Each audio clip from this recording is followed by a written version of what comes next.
The Eastern Conference Final is underway. Tonight, raising up in North Carolina for Game 1 between the Cats and Canes. And what we found out, the defending champs are still the defending champs. And we'll break it all down on this Tuesday night Stanley Cup playoff edition of Locked On NHL Game Night. When that final horn sounds, you know it's time for Locked On NHL Game Night. All the post-game reactions to every game across the league, every single night, with insights only the hosts at Locked On can provide. Prepare to experience game day reactions like never before, only on Locked On NHL Game Night. Your team every day.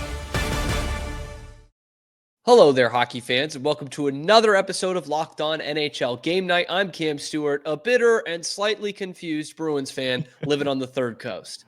And I'm Tyler Feldman, a lifelong Penguins fan, born and raised in Pittsburgh, but currently loving life in Austin, Texas. Cam, yesterday on the show, I said Canes in 6. My gut was telling me Canes in 6. And now all I'm saying is raising Canes. That's a good gut feeling right there. That would be nice for your gut, actually. That would be nice to eat my woes and my wearies away after watching what happened to Carolina on home ice tonight. See, this, Tyler, Canes in 6 is still on the table here. Okay? It is on the table, but you're just chipping away at that tasty bread and those tenders and that sauce. Extra fries or extra toast? Give me both. I'm an extra guy. Okay. No coleslaw whatsoever. Give me options that Carolina did not have tonight. They did not, and if they did, they ran out of them pretty quickly. This was all Florida from minute 1 to minute 60. The Cats all over Carolina. The first home loss for the Hurricanes in this postseason, 5-2. The Panthers were all over them. It was 2-0 early in the first period. Carolina makes it a game. They cut it to 2-1 in the final minute of the first, and from then on, Florida really just withstands it all. It was a heavy in the shot category, the advantage for Carolina, but Florida withstands it. They have a scoring barrage in the third period. They get under Carolina's skin a little bit, and now they're up 1-0 on the road. We said it, the defending champs looked like the champs, and Locked On Panthers host Armando Velez, he comes on here all the time, Tyler, and he's just smiling ear to ear, and he's got every reason to be after this performance tonight. It's another Eastern Conference Final win against the Canes. What is up, guys? I'm Armando Velez here from the Locked On Florida Panthers podcast, here to quickly break down the Panthers' 5-2 win over the Carolina Hurricanes, where the Panthers were starting to take a few risks early on with their pinches in the offensive zone, and Sergei Bobrovsky was able to stop the breakaway opportunities for the Carolina Hurricanes.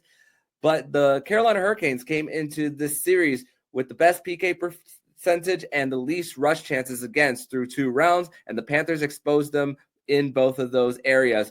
Once off the rush, thanks to Nico Mikkola setting AJ Greer, and then 2 power play goals. And the second power play goal was their first shot in 15 minutes. And they also had another period where they exploded with goals. This one in the third period to separate the game and break it open, and also made their presence felt physically, especially from Brad Marchand. We'll break all this down and more on tomorrow's edition of the Locked On Florida Panthers podcast, your team every day. Armando, just the big grin on his face. How could you not be grinning? Backwards hat kind of night. Backwards hat kind of night for Armando. Just another day at the office for these Florida Panthers, who are looking to get to their third straight Cup final. Of course, they were the champs from last year, and I'm not crowning them a dynasty just yet. We got a ways for that to happen, Tyler. But I want to throw this at you.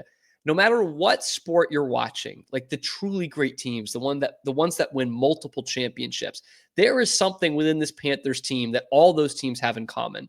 And that is they're even on when they're not having their best night. Because I don't think this night was very much their best night, but you look at the score and it's like, are you sure? Because they pounce on every mistake you make. That's what the great teams do in football, basketball, baseball, curling, and certainly ice hockey.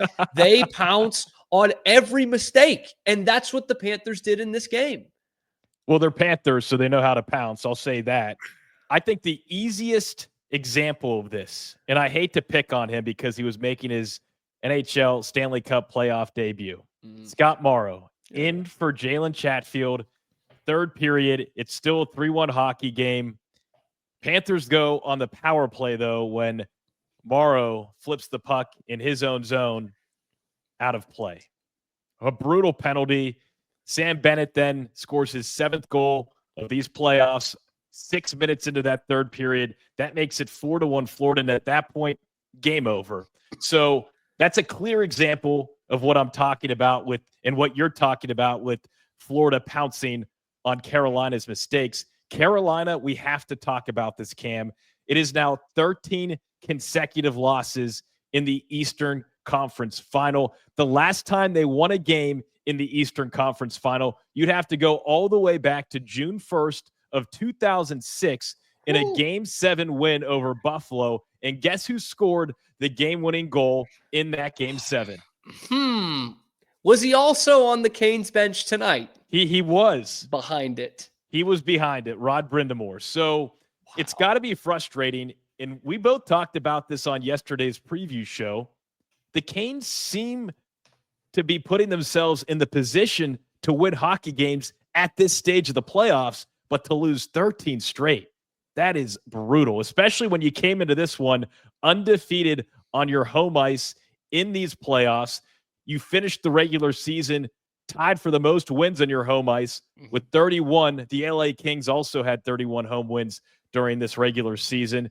They've made 3 trips to this Eastern Conference Final in the last 7 seasons under Rod Brindamore, but for some reason, they just can't find the win column, and it is brutal to watch because it wasn't Florida's best game, Cam. Right. But I didn't really see much from Carolina. Freddie Anderson came in fantastic on home ice in these playoffs, 4-0 before tonight's game with a 1.00 goals against average, a .957 save percentage, and 1 shutout. He's been the best goalie on home ice in these playoffs, and he had 15 saves tonight on just 20 shots. So he wasn't good enough. The play in front of him wasn't good enough, and you have to credit Florida because they were good enough. They weren't their best, but they certainly were very good. And Carolina didn't put themselves in a great situation tonight. You know, down 2-0, 8 minutes in. They gave up 2 power play goals in the game. There was that second goal of the game, the Ekblad one, where Stahl just overskates the puck. And it was kind of on. He lost the puck, but it was kind of on edge. So kind of giving Jordan Stahl the benefit of the doubt. Giving the benefit of the doubt there. Yeah. But 2 seconds later, it's in his net. That's what I'm trying to get to here. Rodriguez pounces on it from behind the net. Ekblad, very aggressive. He's at the dot to one-time that. They also have a 2-on-1 breakdown to make it 3-1. The 4-1 goal comes off the power play that Morrow gives them. And the 5th one is a very interesting mistake by Carolina that I want to get to right now because it all starts a couple minutes earlier. This game really started to get teeth in the third period when Brad Marchand, something of a rodent, takes a bit of a run at Shane Gostisbehere, does not get the hit off, and it's a little bit late when he would have hit him into the boards.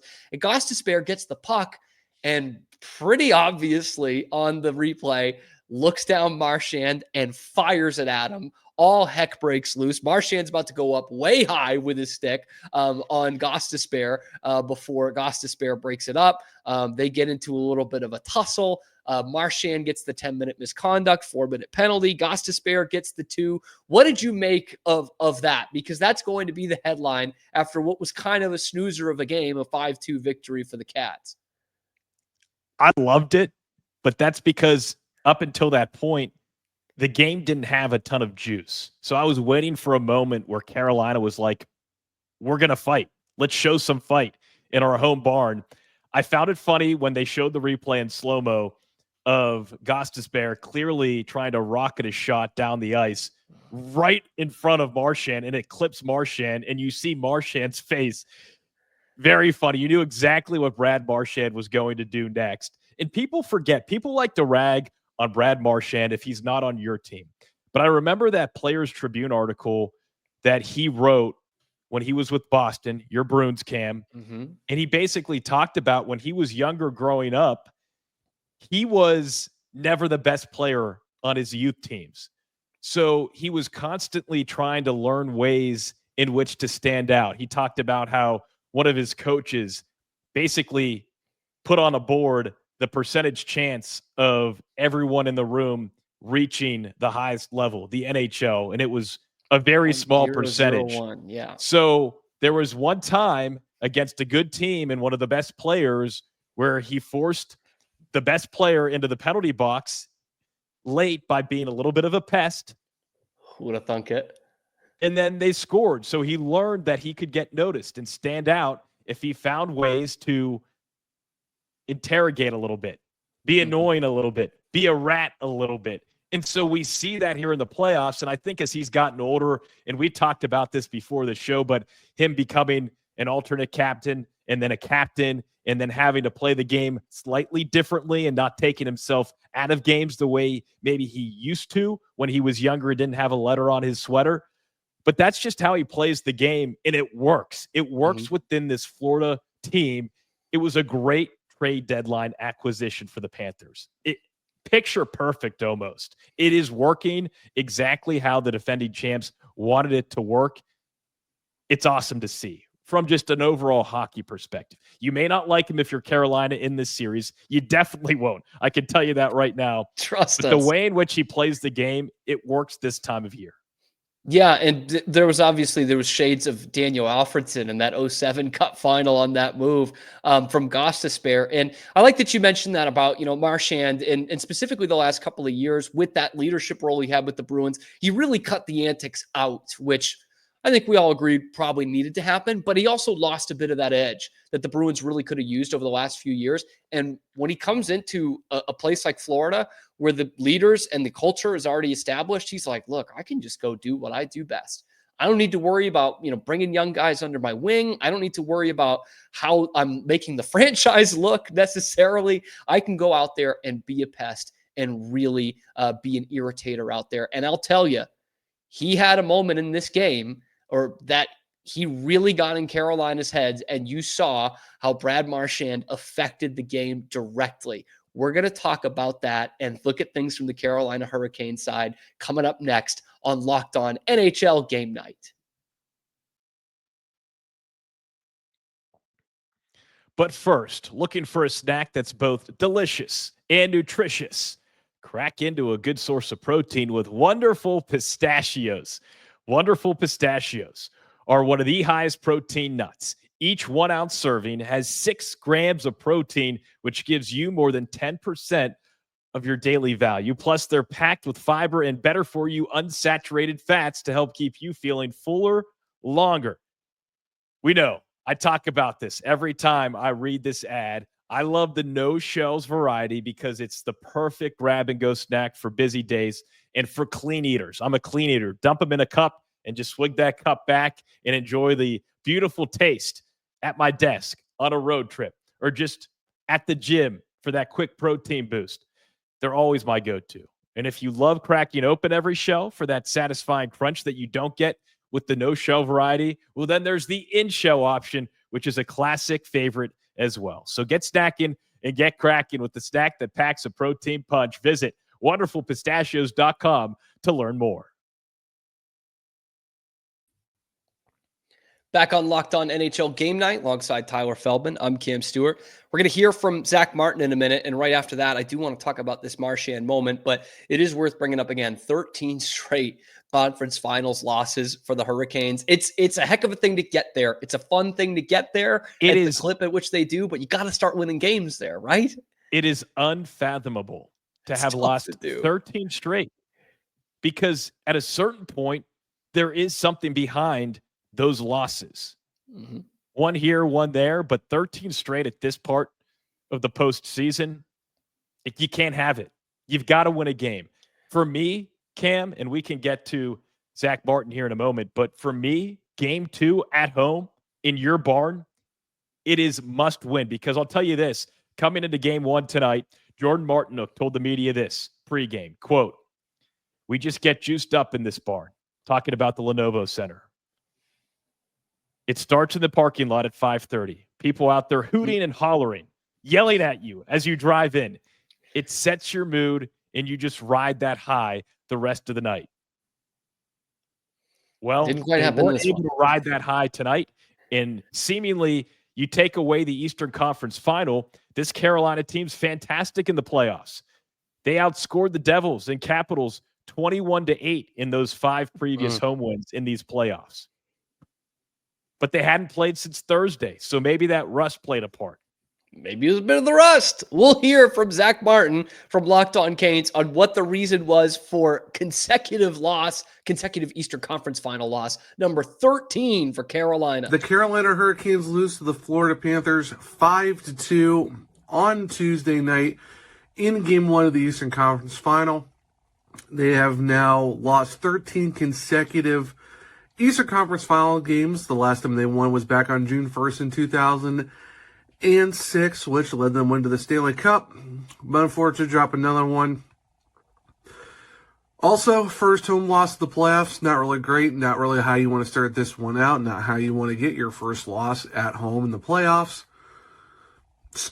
They gave up 2 power play goals in this game. They gave up 2 in the entire first 2 rounds, and tonight they gave up 2 in one game. Yeah, they got one back themselves, thanks to Jackson Blake for their 10th power play goal of the playoffs. That point, too late. At that point, down 5-1, made it 5-2. Can't put this game on Anderson. At this point, just burn the tape, flush it down, and get ready for Thursday for Game 2. Time for a reset already in Carolina. I want to talk about that Brad Marchand impact that we talked about a little bit in the last segment, because after that little kerfuffle, let's call it, after Gostisbehere shoots the puck at him and the heck breaks loose, a few minutes later, when Marchand's in the locker room, Gostisbehere's back out on the ice. The Panthers have the puck behind the net. Tomas Nosek has it, and Gostisbehere goes for the big hit. He's ready to just plaster Nosek into the boards, and instead Nosek kind of just moves over a little, centers the pass. Eetu Luostarinen with the goal, 5-1, put it to bed, game over. Eddie Olczyk, who I've been critical of, both publicly and privately, actually has some great analysis here. He says, what is Gostisbehere doing? There's a guy, he's one-on-one behind the net, and look where his stick is. It's up because he's going to try to hit the whole time. If his stick is on the ice, he can block a centering pass. Instead, he's going for a hit that he doesn't even make. Luostarinen makes a goal. That is Brad Marchand's effect when he's not even on the ice. He has triggered these guys so much. He has heated them up under the collar that's what they want to do. And we said in the conference final, that's a little bit of a stretch. Oh, you don't think Gostisbehere was fired up after that coming together? You don't think he wanted to hit somebody? No, he was definitely fired up, but let's not give Brad Marchand that much credit. I mean, he just took the Leafs to the woodshed in the last series. The guy is still getting under people's skin. Look, I'm just trying to objectively talk about this game. I see the jersey behind you. I'd rather he not win, by the way. I would rather he not win this time around, but yeah. No, you're right. You certainly can make the point. I'm just trying to make the other point that he had an impact, but are we stretching it that far? Maybe not. I will say this. Florida has now won 4 consecutive game 1s in the Eastern Conference Final. They won each of the previous 3 series after winning the first game. So that favors Florida just a little bit. And the big storyline for me in this game featured the top 2 penalty kills in the playoffs. Carolina killing 93.3% of power plays. Florida killing 89.5% of power plays. Carolina had given up just 2 power play goals all playoffs. Florida had 2 power play goals alone in this game. Carolina was 2 for 30. Opponents on the power play against Carolina, 2 for 30 coming into tonight. And Florida gets 2 power play goals. So that was a huge difference. Going back to mistakes in the Panthers pouncing, that played to a critical part in this hockey game tonight. And we'll see how that impacts the rest of this series, Cam. Yeah, and one thing we've talked about a little bit in the last few Panthers games is kind of that depth scoring they're getting, where they're not getting it from the top guys, but they continue to win. Tkachuk and Barkov assisted on the Carter Verhaeghe goal, and they go quiet the rest of the night. Nothing from Reinhart, and still a 5-2 victory on the road like it's nothing. That's how the Panthers get it done in game 1. We've got a critical game 2 coming up in the series When we come back on Locked On NHL Game Night, we're going to talk about what the Canes need to do to get back in this series and make this a series and do something they haven't done in almost 20 years. That's coming up next.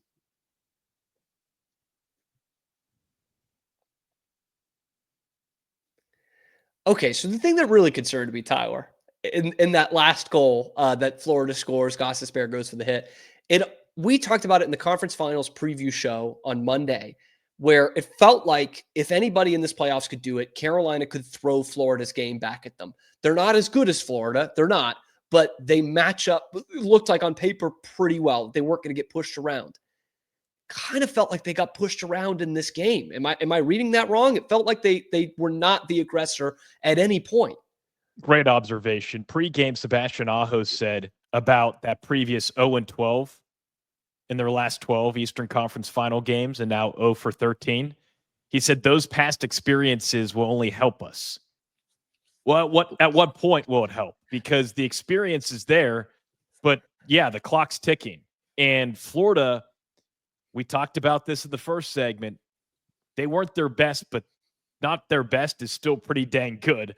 And Carolina couldn't match. At no point in this game did I think, oh, the Hurricanes are going to fight back and maybe tie this game. It just kind of seemed lost after AJ Greer made it 3-1 in the second period, 3.5 minutes in, and then pretty much nothing. Bobrovsky, by the way, played great, 31 saves tonight. He made some big saves. And Carolina had some chances that they weren't able to convert. Maybe if you convert one or two of those scoring chances, we're talking about this game a little bit differently.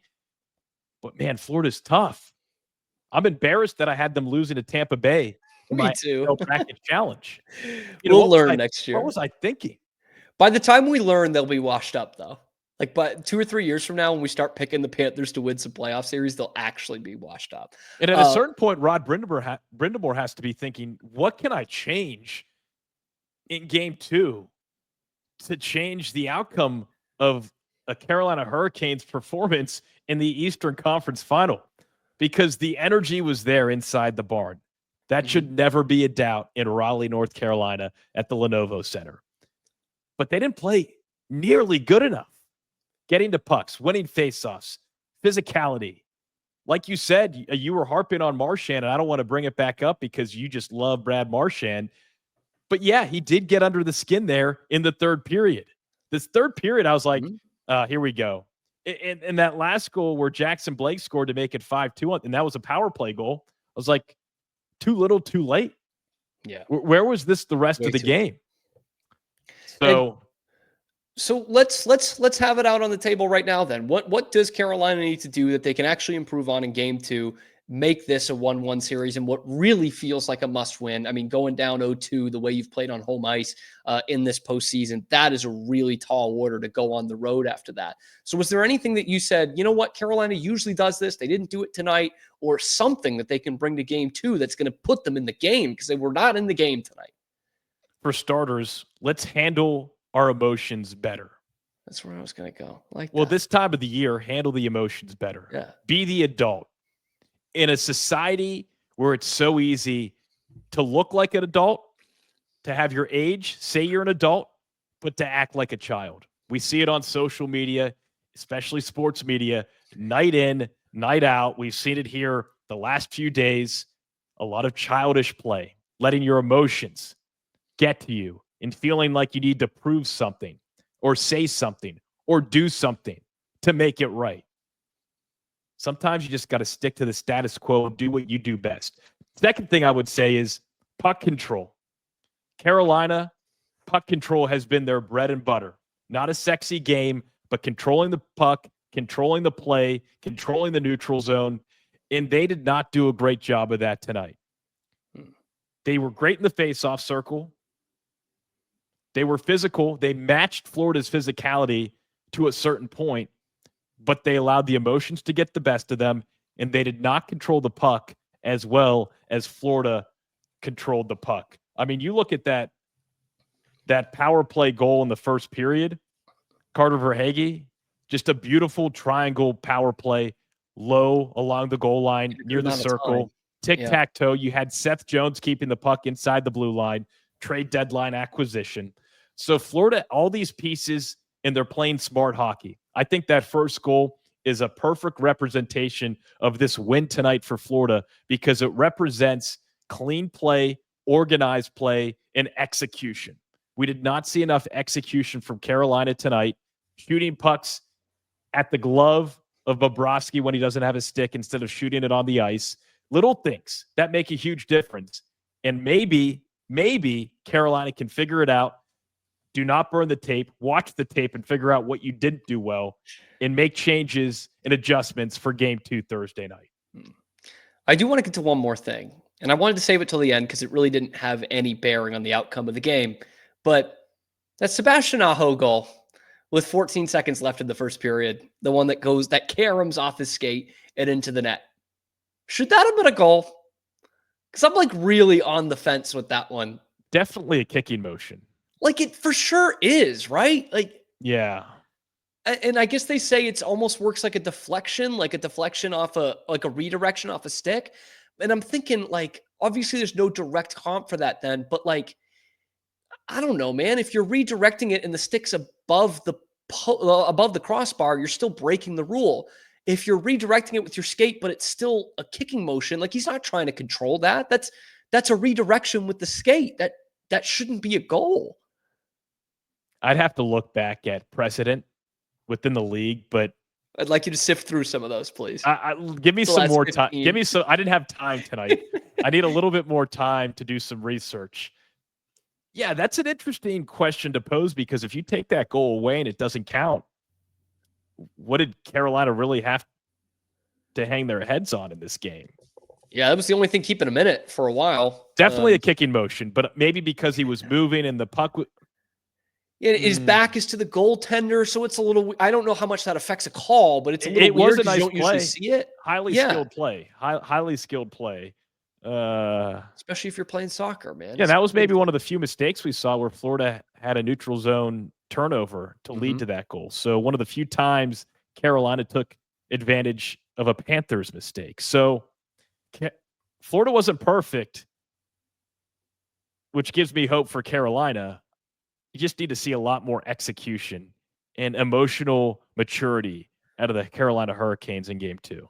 It's got to be pretty close to everything you've got if you're the Hurricanes in Game 2 on home ice. The Western Conference Final starts Wednesday night with Dallas and Edmonton for the second year in a row. We will, of course, have the breakdown for that one as well right after the game. That is the night that was in the NHL Stanley Cup playoffs. So guys, be sure to like the video, subscribe to the channel if you want to keep up with everything going on in the Stanley Cup playoffs. And why wouldn't you? Okay, ring that notification bell to get notified every time we're dropping a video on YouTube or wherever you get your podcasts. Thank you again for making the Locked On Podcast Network part of your daily routine. And remember, you can join us after every game, 7 days a week for all the NHL scores and storylines from your local experts and the guys like us, Tyler Feldman and myself, Cam Stewart. We will see you tomorrow on Locked On NHL Game Night.